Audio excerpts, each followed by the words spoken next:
Hey, it's Johnny Mango, and we are going to showcase that Gorgonzola Bruschetta. So first, start off by sauteing about 3 or 4 ounces of roast lamb leg. You can take it off that burner, and you're going to take it off. Make sure you use some oven mitts.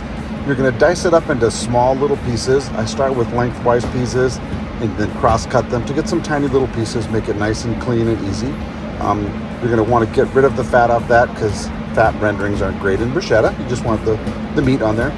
As you finish cutting this up, what you're going to do is you're going to take your French baguette, you're going to cut it into little crostinis. We're doing a little bias cut here so we can get a little larger size crostini. You can cut them straight across and then you get kind of coins, but we want them just a little bit bigger. And in a moment here, we're going to dress them up. But you can also use olive oil or butter. We chose to use butter. Now we're taking the wonderful Stella Gorgonzola. We're going to cut that off a little piece, and instead of using a knife to chop it off, I'm going to just slice off a little sliver here, and then I'm going to break it down by hand. This does a couple of things. One, you're not going to completely mush up the cheese. It's going to stay nice and crumbled. It's going to be delicate, and it's not going to be like soup, because when we add it into the lamb here in a moment, you're going to see why we want bigger chunks and not smashed up tiny little crumbles. Once that's done, we're going to go and we're going to take care of our crostinis. We're going to put a little bit of fresh butter on ours, and you can do them a couple of different ways. One, you can put them in the oven, or two, you can cook them in a saute pan. I'm going to do a little bit of both because I like that little bit of crispness to mine too. So here we've got a little bit of butter and then some fresh garlic, and yeah, it's going to be really wonderful, great flavor. That garlic roasting in the oven and then the saute pan really brings up that great flavor and aroma. Once we've got that done, we are going to take it and put these on a little sheet tray. We're going to set these and put them inside the oven.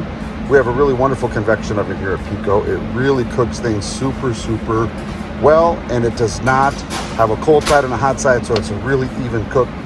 Really great oven. So next, we're going to showcase how they're getting golden brown in that oven.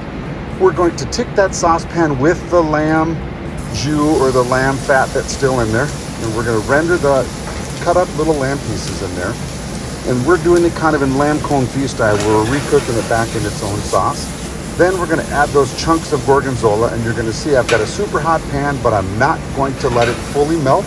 I'm going to take it off, bring it back over to my table over here.